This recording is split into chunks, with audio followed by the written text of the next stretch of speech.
Bismillah, alhamdulillah, assalatu wassalamu ala rasulillah. Peygamberimiz sallallahu aleyhi ve sellem aytkan: "Men ra'a minkum munkaran falyughayyirhu bi yadihi."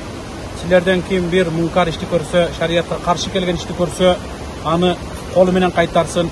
Fa in lam yastati'. Eger koldan kelbese fa bi lisani, anda tili menen kaytarsın. Fa in lam yastati'.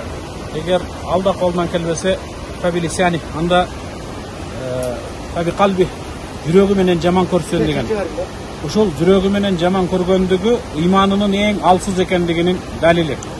Мына өзүңүздөр көрүп тургандай, адамдар бул дарактарга чүпүрөктөрдү, ар нерселерди ыйыктап, байлап коюптур. Бул байлап атканда бир тилек айтып, бир ушул жерге келип ушинтип байлап койсо жакшылык болот, тилеги, дуасы кабыл болот деген ниет менен, ой менен байлашат. Бул шарият боюнча такыр туура эмес. Бардык жакшылык, жамандык Аллах Тааланын колунда. Аллах Таала кимге жакшылык каалаган болсо, аны эч ким кайтара албайт. Аллах Таала бирөөгө бир зыян же жамандык жеткирүүнү кааласа, аны эч ким тосуп кала албайт.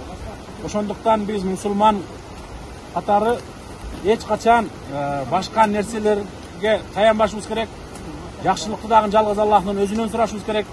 Ар кандай жамандык, кырсык балелерден дагы сакташын Аллахтын өзүнөн сурап, жалбарып дуа кылышыбыз керек. Мындай дарактарга чүпүрөк байлаган, уларга тилек айтып, ушулардан бир жакшылык күткөн такыр шариятка каршы келет, туура эмес. Аллах Таала баарыбызга туура түшүнүк берсин.